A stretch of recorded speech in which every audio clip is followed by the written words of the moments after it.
boundary between Burma and Bangladesh. The hills of Burma, seen from neighbouring Bangladesh, and the river Naf, which here has become more than just the boundary between the two countries. Hundreds of thousands of Burmese Muslims are fleeing across the river to Muslim-ruled Bangladesh. They claim persecution by the mainly Buddhist Burmese government. The refugees come from the far side of the hills with only what they can carry on the arduous trek.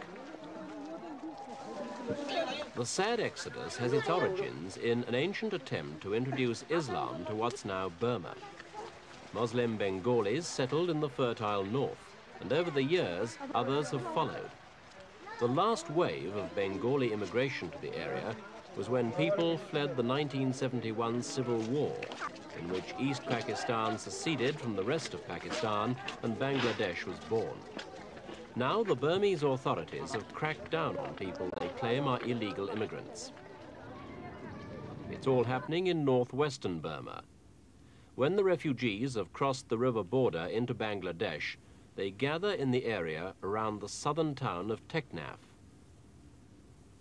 Some are living rough in the surrounding countryside, but most are crowded into a number of new refugee camps.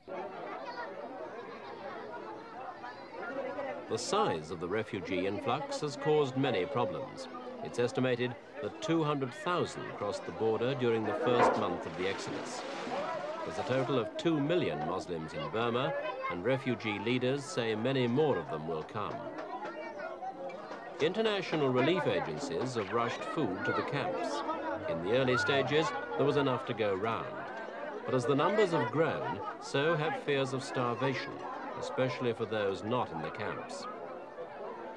Refugee camps can be a breeding ground for killer diseases like cholera.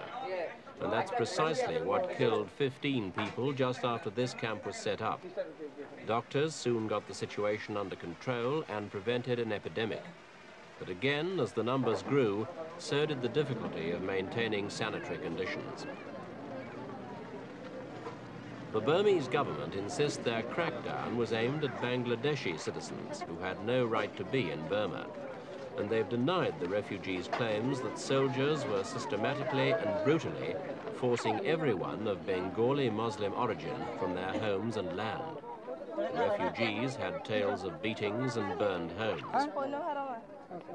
This woman said her husband had been taken away by the soldiers and she didn't know where he was. What did the soldiers do to you?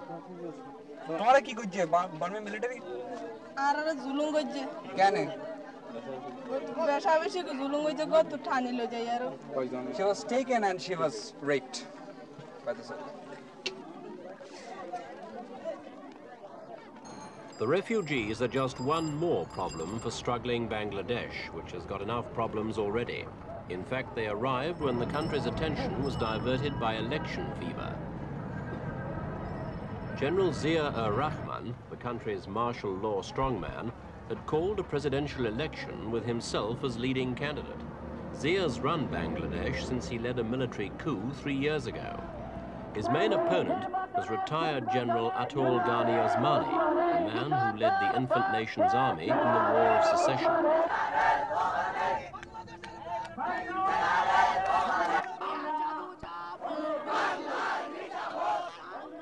The memory of the Sheikh Mujib-ur-Rahman, Bangladesh's first president, was one of Osmani's campaign weapons.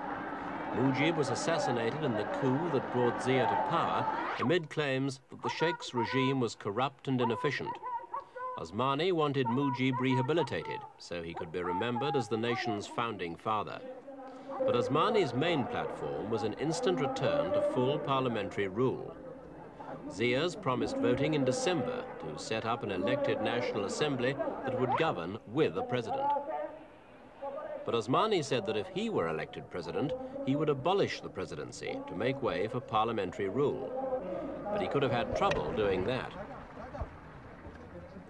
Whoever won the presidential election, Zia would still be chief martial law administrator, and therefore the final arbiter. Until an assembly is elected, Zia will continue to have complete control of Bangladesh.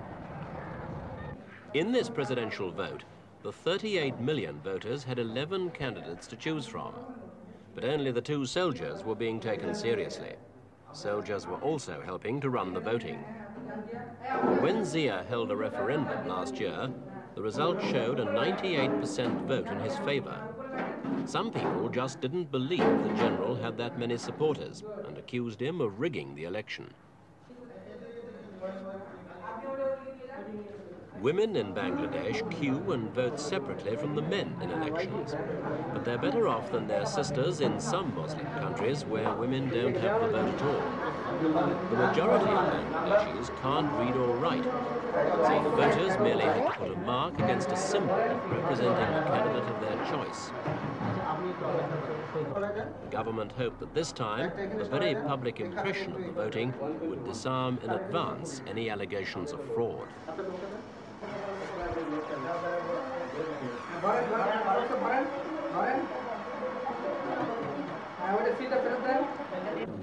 For President Zia, the whole operation was an exercise in credibility.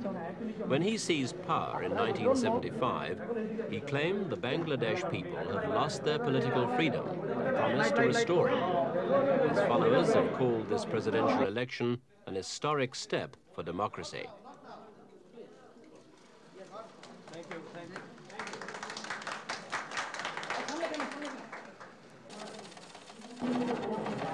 When the result did come, it was what many people had predicted. Zia had romped home with 15.5 million votes. His Mani came a poor second with only 4.5 million. The other 9 candidates only scraped together a handful of votes. 66,651 votes. Zia's victory kept him in power to face the enormous problems confronting Bangladesh. Official estimates say 1 in every 4 of its population is undernourished. That means 20 million people haven't got enough to eat. Bangladesh is one of the most densely populated countries in the world. And over the centuries, countless millions of people have perished in the famines that followed floods and poor harvests. So it's vital to get as much rice as possible from every inch of arable land. And nowadays, an ox-drawn plough isn't the most efficient way of doing that.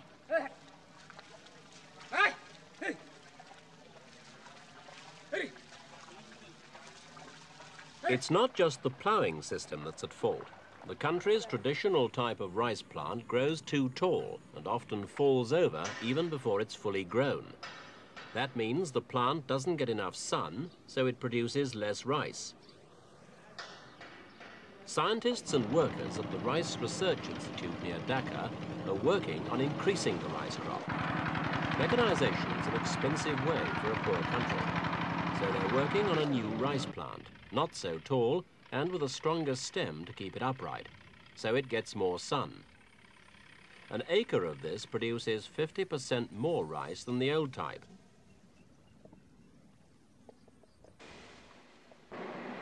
Out in the countryside, they walk on the rice to thresh it. So research is being carried out into more efficient methods. All this is essential in a country that needs $500 million a year in foreign aid. The one thing Bangladesh does produce in abundance is more Bangladeshis. In fact, the birth rate is so high, the population's in danger of doubling over the next 25 years. The country can never produce enough food for that kind of situation. So the government's sending family planning workers everywhere, particularly the rural areas, to teach people about contraception and the virtue of small families. Most of these peasants are strict Moslems, and although the Quran doesn't say contraception is wrong, there's still a feeling that it ought to. These people traditionally believe that a couple should have as many sons and daughters as possible to provide for their old age. Over the centuries, they've suffered high child mortality rates from disease. Families have been struck by famine, cyclones and war. So the family planning teams have a tough job persuading them not to have children.